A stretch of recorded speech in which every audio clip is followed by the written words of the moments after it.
Wokidagi.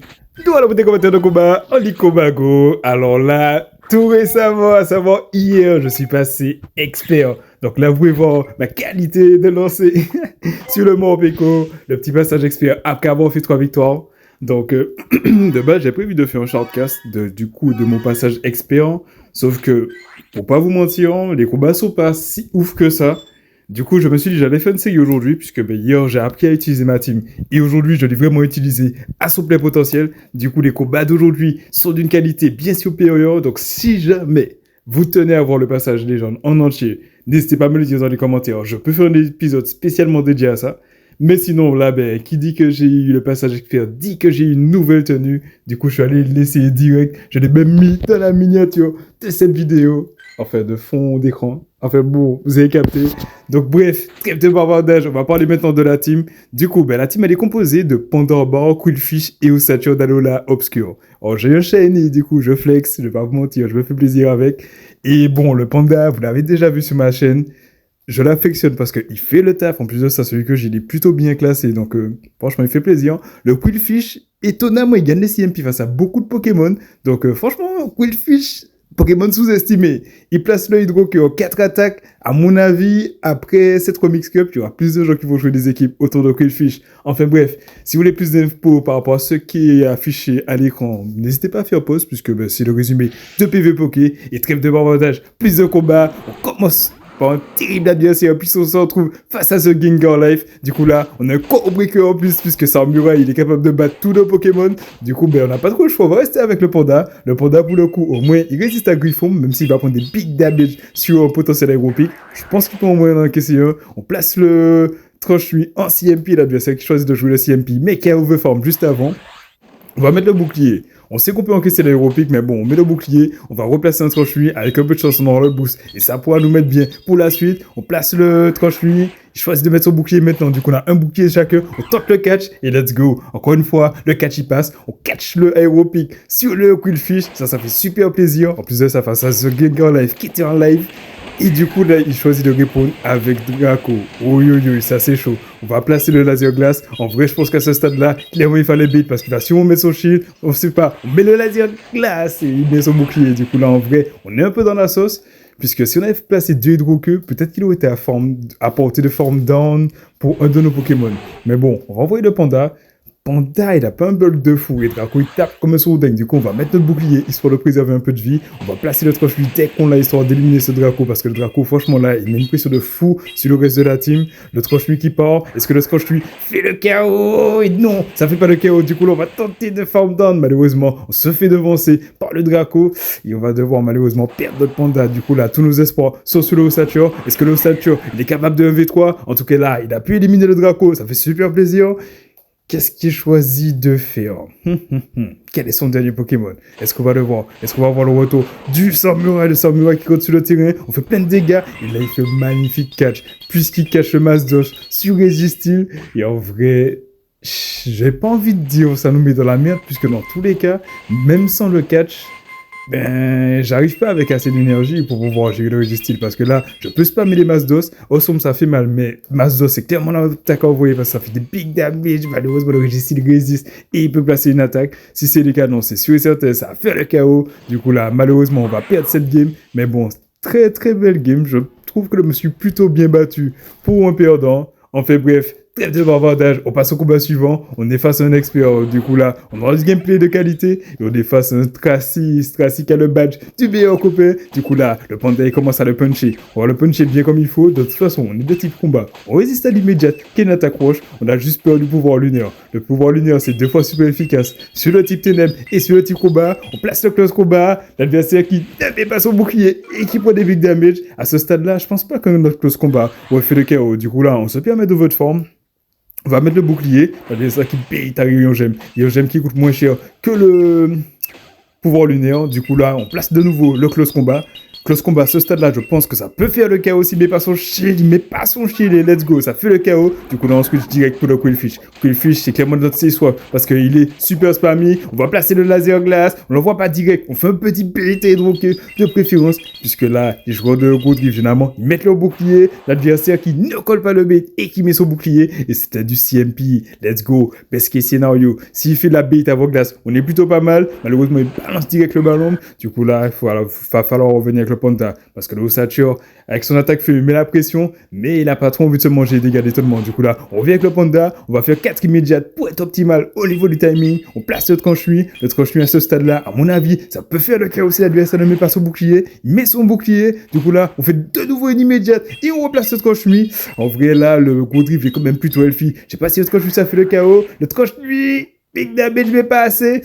Et à ce stade-là, je pense que le Panda, il a fait son taf. On va le laisser tomber. Voilà, on accepte de tomber KO sur le Vangas. On va envoyer le Ossature, on va tenter de farm down. Et le dernier Pokémon d'adversaire, c'est Gobex. Aïe, aïe, aïe. On peut placer le Masdos. On aurait pu se permettre d'overfarm un peu plus. Le problème, c'est que, avec les dégâts de Kuba, j'aurais été potentiellement à portée de farm down. Et là, il faut pouvoir résister au potentiel dégâts de étonnement. L'adversaire qui revient et qui fait justement des big damage. On se retrouve avec 2-3 HP. Du coup, on a bien fait d'en placer le Masdos juste avant. Du coup, c'est JJ. Je pense qu'on pouvait peut-être placer un Awesome. J'ai quelques doutes. Enfin bref, trêve de bavardage, on passe au combat suivant. On a un super lead cette fois-ci pour le Panda en bas, puisqu'il se retrouve face à Stylix. Et là, l'adversaire répond avec Ténéfix. S'il envoie Ténéfix pour gérer le Panda en bas, c'est-à-dire qu'il est clairement broken par le Panda en bas, puisque clairement Ténéfix, ce n'est pas une réponse, puisque l'attaque l'attaque spectre, elle est résistée par le type ténèbres. Et l'attaque immédiate, enfin l'attaque chargée, qui est triche, qui est 2 fois résistée. Du coup là, on place de nouveau un tranche-nuit. On aurait pu envoyer le Quillfish, mais bon, avant, il faut bien le mettre là-haut. Du coup là, est-ce qu'on tente le call le bait? Est-ce qu'on fait le cash? On va mettre notre shield parce que c'est un Ténéfix purifié, donc il peut avoir retour. L'adversaire qui paye ta tricherie. Est-ce qu'on peut farm down juste après? On tente de farm down. L'adversaire qui envoie de nouveau une attaque. Est-ce que c'est retour? Est-ce que c'est tricherie? De souvenir, j'ai call le tricherie. L'adversaire qui paye ta tricherie. C'est 2 fois résisté, mais ça fait quand même du big damage sur le Panda qui n'est pas bulky. Et là, on a un shield, mais on a au moins le switch. L'adversaire qui choisit d'envoyer Golem Stock. Ouh, ça c'est chaud. On fait 4 immédiates pour être optimal au niveau du timing. Heureusement, on a pu résister aux dégâts de coup de boue. Le tranche qui fait tomber le bouclier. L'adversaire qui en avait 2 et bientôt qui n'en aura plus aucun. On enchaîne avec du coup le deuxième tranche à ce stade-là, ça peut faire le chaos. L'adversaire qui met son chi parce que son golem Mastoc, il est obscur et ça aurait fait des big damage. Et là, c'est l'autre Quillfish. Quillfish, à mon avis, il peut encaisser le point ombre. Du coup, là, on va pas mettre de bouclier. L'adversaire qui place point ombre, qui fait des big damage. Est-ce qu'on peut encaisser des dégâts de coups de boue et placer le hydroqueux? Oui, ça passe, ça fait super plaisir. Le hydroqueux à ce stade-là, ça va faire le chaos, mais non, l'adversaire capture Stylix, sauf qu'on a une réponse à Stylix. On switch direct, on envoie le Ossature, du coup on envoie une autre attaque, on a le tour de switch, l'adversaire qui change pour le Machouille, du coup là, on place le Masdos en CMP sur le Machouille, Ossature qui gagne le CMP face à Stylix, et qui le met KO avec le Masdos, et à ce stade-là, l'adversaire, il peut plus rien faire. Il peut revenir avec son golem Mastoc, il va faire des big damage, mais Ossature, Dalola, il est bulky, même s'il est obscur, il peut encaisser, et potentiellement placer le Awesome qui part du coup, avant que le golem Mastoc le piste totalement farm down, le Awesome du coup qui va faire le chaos sur le sur le Golem Mastoc et c'est JJ. Du coup, franchement, pour le coup, on avait le lead, donc on était plutôt pas mal, on était comme on dit dans le driver seat. Mais let's go, on passe à la suite. On a Panda qui se retrouve cette fois-ci face à Fenard d'Alola. Ouh, terrible qui le fait là, du conseil switch, tire le Quillfish, il a bien serré avec un tas de mots, ça c'est chaud, faut être optimal au niveau du timing, sinon on risque de se faire farm down avant d'avoir placé nos 2 attaques, on a les 2 hydroqueux de charger, on passe le premier, est-ce qu'on a pu résister aux dégâts de coups de boue? Oui, malheureusement, en plaçant un hydroqueux, on fait pas le chaos, je sais pas si la Zogas aurait fait le chaos, mais au moins ça l'a mis à portée de farm down pour le Panda, cette fois-ci l'adversaire et son bouclier, je sais pas si on a pu changer pour la Zogas plus hydroqueux, enfin bref, trêve de bavardage, là on n'a pas trop de choix, on va revenir avec le Panda parce que les dégâts de coups de boue, ça fait des big damage sur le type feu de Ossature d'Alola. On met notre bouclier parce que là il a peut-être un bomber, il bait à boubou, ça c'est embêtant. On peut encaisser du coup le boubon, pas le bombou, faire le boubon, Bref. On met de nouveau notre bouclier parce que le Panda, en vrai, il a pas de bulk. Et on va tenter de Form Down. Sauf que le Form Down, c'est impossible puisque Tadmor, c'est un Pokémon de type poison. Et en plus de ça, il est niveau 50. De quoi et moi, il est bulky. On va passer le Troche-Nuit. L'adversaire qui ne met pas son bouclier et qui se fait one shot. Et là, on l'envoie direct le Ossature. Et là, l'adversaire répond avec Tentacruel. Ouh, je sais pas si on peut gagner cette game. En tout cas, là, on peut placer le Masdos. À mon avis, c'est game over. Mais bon, on sait jamais. Peut-être qu'il joue Blizzard Bombacide. Mais bon, je dédoute à ce niveau-là. L'adversaire a un bouclier, ouais. Donc, je pense que 10 incessamment pour sous peu, je vais sûrement faire en haut à gauche, ouais. Parce que, ouais, donc là, c'était dead. C'était totalement dead. Et en PS, c'était... Il n'y avait rien à faire. Du coup, c'est parti pour le combat suivant, où là, on a un terrible lead de nouveau pour le Panda, puisqu'il se retrouve face à Tropius. Du coup, ben, comme d'hab, on va essayer de switch pour Killfish, et l'adversaire, elle a été un peu dans la switch. En tout cas, là, il a une super bonne réponse à Killfish. Puisqu'il envoie Registeel, on va commencer à spammer, puisque Killfish, lui faut 4 immédiates, qui est l'équivalent de 8 taureaux pour placer son Hydro-Queue. Donc franchement, c'est un Pokémon spammy comme Never, avec Darvenin, c'est abusé comme moi il spam.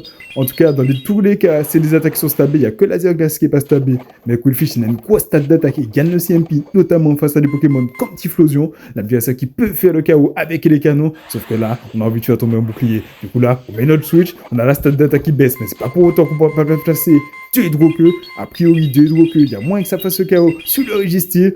Le premier Hydro-Queue qui le met dans le jaune. C'est pas encore le rouge. Mais est-ce qu'on peut placer le troisième Hydro-Queue en CMP, par exemple? On sait pas. On va tenter de le faire en tout cas. On fait le excellent sur le Hydro-Queue, le Registeel qui est dans le rouge, et malheureusement, on peut pas le faire, mais on peut tenter de Form Down. Lui, il a pas mis de bouclier, même si Darvenin s'est 2 fois résisté, à ce stade-là, il a plus beaucoup de vie, du coup là, on va overform as much as possible, on n'a pas voulu prendre le risque qu'avec l'énergie résiduelle, il puisse placer de nouveau un Lycanon, on a plein d'énergie, du coup, on place le Hydro-Queue qui fait le KO, l'adversaire qui sait qu'on a le back-to-back et qui ne met pas son shield, le dernier Pokémon de l'adversaire, Sébastien, donc, let's go, on a bien fait de se battre pour le switch, parce que clairement, on aurait pu être dans la merde, Quillfish qui n'est toujours pas KO et qui peut placer un Hydro-Queue, je crois qu'il y a moins 2 en attaque, puisque, ben, on a eu la stade d'attaque qui a baissé avec les canons, on va placer de nouveau un Hydro-Queue qui va faire quelques dégâts, mais en vrai qui va juste chatouiller le Bastiodon. Et à mon avis, à ce stade-là, la stratégie, c'est de Form Down. Hein. Je pense pas qu'on peut tenter d'envoyer des attaques chargées, parce que là, l'adversaire, il a encore ses 2 boucliers, il est en train de tanker tout sur le Bastiodon. Heureusement, le Quillfish, il met la pression parce qu'il n'arrête pas de spammer les Hydro-Queue. Et même à moins 2, potentiellement là, on va le rapprocher du rouge. Let's go. Le Bastiodon qui est dans le rouge, du coup, qui a porté de Form Down pour le Panda en bas. On switch direct. On fait l'adversaire qui switch direct, du coup, on switch direct. L'adversaire a 2 boucliers. Du coup, là, on n'a pas trop le choix. Si on envoie une attaque chargée, ce sera une immédiate en moins qu'on va placer sur lui. Du coup, on va tenter de tenter toutes les attaques. Là, me fait résister. Du coup, l'adversaire est obligé d'envoyer Aéropic. Et comme vous le savez, Aéropic, c'est pas une attaque de merde. Enfin, c'est une attaque de merde. C'est pas une attaque de folie. Du coup, là, on peut se permettre d'encaisser l'Aéropic, tenter de totalement Form Down. Et puis, au cas, on va tenter de Form avec le Panda qui voit bien et qui Form Down le Tropius avant que le Tropius ne puisse se Form Down. Et du coup, là, tout ce qu'on a à faire, c'est Form Down le Bastiodon. Le Bastiodon, il est encore loin de prochain lance-flamme. Il va placer un lance-flamme, sauf que le lance-flamme n'est pas stabé. Bastiodon, il a une stat de défense et de santé. Il n'a pas de stat d'attaque. Et pour le karaté, c'est 2 fois super efficace. Donc, même si ça fait pas beaucoup de dégâts, ça suffit à faire le KO. Et c'est JJ. Du coup, franchement, cette série, incroyable. The Gengar Life pour commencer. Chaud. On a un petit viscus en récompense. Du coup, let's go. On récupère tout ça. Du coup, ben, comme je vous disais en début de vidéo, avec cette team, j'ai pu passer expert. Donc franchement, c'est une team qui est très solide. Si vous avez des Pokémon, n'hésitez pas à la tester. À mon avis, vous pouvez monter le classement avec elle. Et du coup là, c'est parti pour le combat suivant. On a Panda en bas qui se retrouve face à Golemastoc. Let's go. Super lead pour le Golemastoc. Sauf que malheureusement, Panda en bas, enfin super lead pour le Panda en bas. Mais malheureusement, le Golemastoc, il met une pression de fou avec coup de boue. Du coup, là, on va mettre notre bouclier sur le point home. Point home, c'est résistible. Mais si on l'encaisse, après, du coup, ben, le Golemastoc, tout ce qu'il va faire, c'est Form Down les 2 Pokémon que j'ai dans le bac. Du coup, là, je vais tenter de faire tomber sur le dernier bouclier. L'adversaire, il tente de faire le catch, sauf que non, on va pas laisser ça se faire. On s'est switch direct pour Quillfish, comme d'habitude. Quillfish qui, à mon avis, peut encaisser le canon grain. Let's go. Le canon grain qui est encaissé par le Quillfish. Du coup, là, l'idée, c'est de placer le laser glace en CMP avec le canon grain. L'adversaire qui n'a pas joué le CMP et qui est overform. On place le laser glace, l'adversaire qui a voulu coller un BT du coup, qui met pas son shield. Et let's go. On a l'avantage du switch. Et là, l'adversaire choisit d'envoyer Sulfura de Galar. Oui, oui, oui, ça c'est chaud. Le Sulfura de Galar face au Ossature de Lola. Franchement, on aurait dit dans la merde, on place le laser glace qui fait tomber le dernier bouclier de l'adversaire. Et là, on n'a pas trop le choix, on est obligé d'envoyer le Panda. Sauf que Panda, c'est un Pokémon de combat ténèbres, du coup, il a double résistant au type ténèbres. Du coup, là, l'idée, c'est le shield, quelle que soit l'attaque qu'il envoie. Il tente de switch pour catch sur le Golem Mastoc. En vrai, il a réussi son catch, puisque je place le tranche-lui, sauf que j'ai besoin de passer le tranche-lui pour faire des big damage. Le tranche-lui qui fait le KO, alors que le Mastoc était quasiment full life. Et là, on peut placer le close combat. L'adversaire qui n'a pas d'attaque de charge, du coup, qui va se manger le close combat. Il est dans le rouge, du coup, on se fait direct pour le Ossature. Le Ossature qui fait une dose flamme, deux doses flamme, qui fait tourner son os avec ses flammes. Et let's go! La win, elle est pour nous. Et du coup, ben, c'est parti pour le combat suivant. Hein. Alors là, c'est une vidéo en mode pas de pause. J'ai pas beaucoup de temps, du coup, je voulais la sortir. On la sort comme on peut. On a deux nouveaux Golem Mastoc en ligne, du coup, on va essayer de faire aussi bien que dans la game précédente. Sauf que Golem Mastoc, en vrai, il est compliqué. Tout à l'heure, l'adversaire a tenté le catch, sauf que lui, je crois qu'il va tenter le catch. Et vous allez voir à quel point Golem Mastoc, même si c'est un type spectre, face à un type ténèbres, et bien en vrai, avec coup de bout, tellement c'est cheaté, ben il a l'avantage, on shield le point, on qui est résisté, du coup on continue overform, l'adversaire qui nous switch up, du coup qui nous oblige à envoyer le tranche-lui, on va faire tomber sur le dernier bouclier, sauf que malheureusement, après ça, il pourra nous form down, du coup là on switch direct pour le Quillfish, histoire de ne pas donner de l'énergie gratuitement à l'adversaire, et l'adversaire il joue le CMP, merde. Le Golem Mastoc, il gagne le CMP face à Quillfish. Quillfish, il a une grosse tête d'attaque, mais apparemment pas plus que le Golem Mastoc. Au moins, le Hydro-Queue, ça a fait le KO parce que le Golem Mastoc, il doit être totalement détruit le Ossature d'Alola. Sauf que là, on est dans une position où plus personne n'a le bouclier. L'adversaire qui envoie Ixon. Ça, c'est chaud. Comment on va faire pour gérer un Ixon? Ixon, avec son type ténèbres, il peut être super efficace sur le Ossature. Du coup, là, on va placer un Hydro-Queue puisque c'est stabé. Le Hydro-Queue qui fait quelques dégâts sur le Ixon, mais clairement pas assez parce que Ixon, il est super bulky. Et c'était du CMP. Let's go. On a bien fait d'envoyer dans le bon timing. L'adversaire, du coup, qui place le scotch-mue, qui fait le KO. Et l'adversaire le boost. Mais non, donnez-moi une chance. Je pense qu'à ce stade-là, avant le boost, c'était peut-être possible de comeback, mais là, c'est totalement dead. Là, peut-être que si on catch, on avait une chance, mais non. À cet îlot, les gens, ils sont trop à l'affût. Ils balancent pas leur attaque comme ça. Ils prennent le temps d'observer, même si, en vrai, j'avais quand même placé quelques catchs. Mais on va dire que c'est ceux qui sont pas concentrés, mais peut-être qu'on a une chance. Oui, oui, oui. Le dernier Pokémon de l'adversaire, c'est Blizawa. Du coup, là, on peut placer le Osum. Le Osum, ça fait le KO. Et du coup, vu que Riposte est 2 fois résisté, on peut placer le Mastos. Et non, j'avais totalement oublié cette fin de game. Oui, oui, oui, le Mastos qui fait le KO sur le Ixon. Mais non, mais non. Incroyable, incroyable. Même moi, j'avais oublié qu'est-ce qui s'était passé. J'étais déjà en train de dire que cette game, elle était finie, mais comme quoi, battez-vous jusqu'au bout. En parlant de ça, là, on a l'adversaire de qualité, puisqu'on se retrouve face à Marco Shiny. Marco Shiny qui joue aussi un panda. Du coup, let's go. La bataille des pandas. Il est en live sur Twitch. Du coup, n'hésitez pas à aller check son Twitch. On va mettre le bouclier parce que potentiellement, c'est un close combat. Et close combat, quoi, et moi, ça va faire le chaos. Marco Shiny qui paye ta troche, lui. Oui, oui, oui. Mais du coup, on va prendre l'appareil. On va bait au retour. Sauf que potentiellement, vu qu'il a bait, il sait qu'on va bait. Est-ce qu'il met son shield? Il colle le bait parce qu'il a des grosses colonnes. Du coup, là, on va tenter le catch et let's go. Encore une fois, le catch, il passe. Tu colles mon bait. Moi, j'ai catch ton move. Tu places le Klaxon back qui fait des big damage, même si ça résistait sur le Quillfish. Il a l'espoir d'envoyer au Saturn. Oui, oui, oui. Est-ce qu'on jouait pas la même team? En tout cas, là, on peut placer le Hydro-Queue avant qu'il puisse placer le Mastos. S'il l'overform, on pourra potentiellement faire tomber son bouclier. Non, il n'est pas son shield, mais l'overform. Du coup, là, on place de nouveau un Hydro-Queue. Et en vrai, je sais pas trop. Est-ce qu'il met son shield? Il met son shield, ok. Ok. Là, on est bien. Il aurait pu form down, il a pas osé le faire, du coup, là, il a gaspillé de l'énergie. Ok. Est-ce que le Ossature est capable de gérer la suite? En tout cas, on avait le tranche-mine de changer sur le Panda. Du coup, on revient direct le Panda. Panda qui a une grosse tête d'attaque. Du coup, qui gagne le CMP sur le Ossature. Le tranche-lui qui fait le KO. Et là, le dernier Pokémon de l'adversaire, c'est Migalos. Du coup, mais désolé Marco, mais clairement, le Ossature s'est retrouvé face au Migalos. Du coup, là, la win, elle est pour moi. Et c'est JJ. Du coup, est-ce qu'il y a d'autres combats dans ce set? Je crois qu'il en reste. Ouais, let's go. Du coup, ben pas de temps, on passe au combat suivant. On a Tentacuel cette fois-ci qui se retrouve face à Panda. Alors là, on peut pas rêver d'un Pyorion. Du coup, ben, vu que Tentacuel, il peut détruire toute la backline, là on va envoyer le Panda. On va rester avec le Panda, on va placer le Tranche-Nuit. Tranche-Nuit, ça fait quelques dégâts. On a le boost, du coup là, il va sûrement envoyer son attaque. Et let's go. Encore une fois, le catch il passe. On catch du coup ébullition, j'ai envie de dire. Non, bah, c'est dommage. Et là, il envoie engloutirant. Oui, ça c'est chaud. On peut devancer l'engloutirant et placer le laser glace, mais je pense pas que le laser glace ça a fait le chaos. Ça c'est chaud. En plus de ça, le tentacule il a bait au début, donc c'est-à-dire qu'il a eu une attaque résiduelle.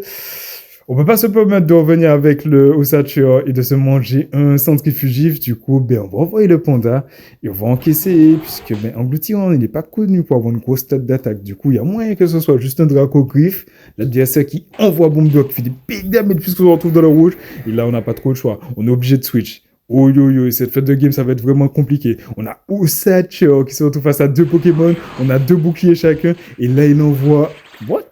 Ronrigo avec Vive Attaque. Ok, non, c'est Charge, ça c'est Charge attaque. Donc, Rongrigou avec Charge qui est en train de frapper mon Ossature.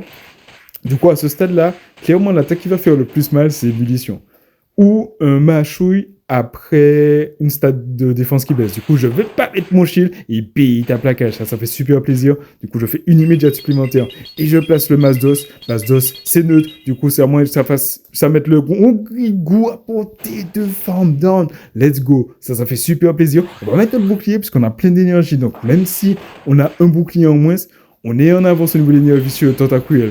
Du coup, il y a moyen qu'on puisse l'éliminer. Il place une attaque. J'espère vraiment pas que c'est un bait. Il nous a déjà bait une fois à Bombacide. S'il nous bait de nouveau, ça risque d'être compliqué. Il bait de nouveau, ça c'est embêtant. Du coup, on fait une immédiate et on place le Masdos. Je pense que l'adversaire, là, il doit être genre à 4 immédiates ou 5 immédiates du prochain move. Du coup, on se permet de faire encore une immédiate. Comme ça, on lui en donne 2. Le Masdos, du coup, ça va potentiellement faire le chaos. Du coup, il n'a pas trop le choix. Le vieux de mettre son shield. Du coup, on fait une immédiate. On tente le catch. Et let's go. Encore une fois, le catch, il passe. On catch, du coup, j'ai envie de dire, l'ébullition. Yes, on catch l'ébullition sur le panda. Du coup, on peut revenir avec le Ossature. Ossature avec son type TDF qui résiste à l'attaque poison. C'est tentacruel. On va placer le Masdos qui va bien le chaos sur le Tenta. Et c'est JJ. Du coup, franchement, cette team... Là, vous avez le comment faire. Du coup, là, on vient de faire 4 victoires.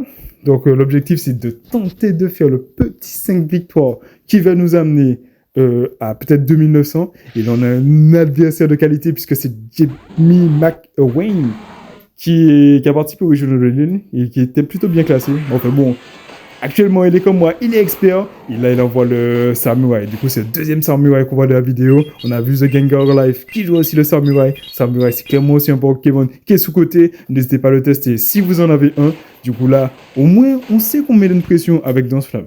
Du coup, il y a peut-être moyen de, vu qu'on a placé le Awesome, qu'on puisse revenir dans la game avec un Masdos. On n'est pas là pour B. Du coup, on place de nouveau un Awesome. Si jamais il veut qu'on le B, on va le one-shot.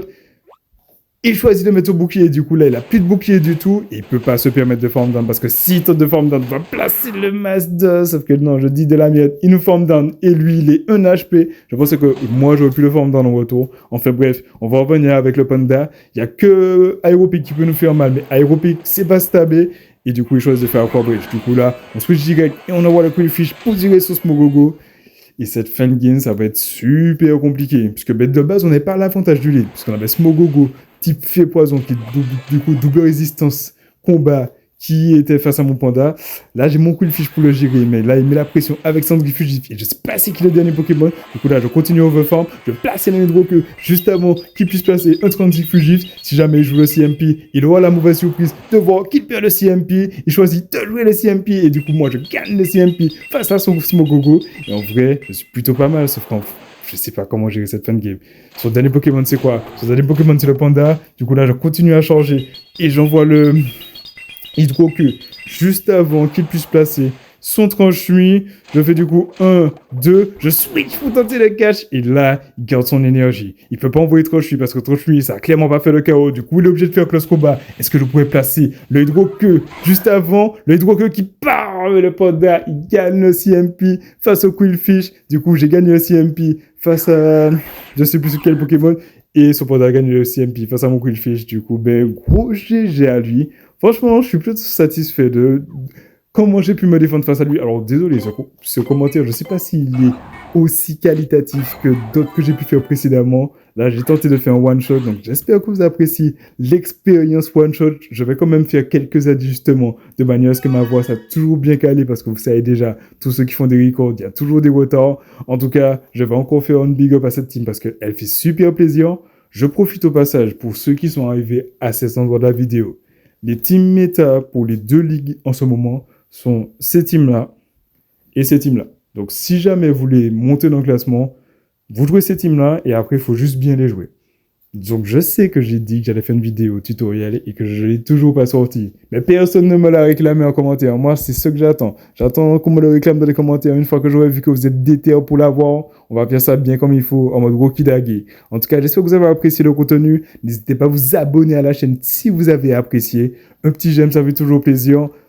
Un petit coucou dans les commentaires, pareil. Et puis moi, je vous dis à la prochaine. Hein. Yes, I.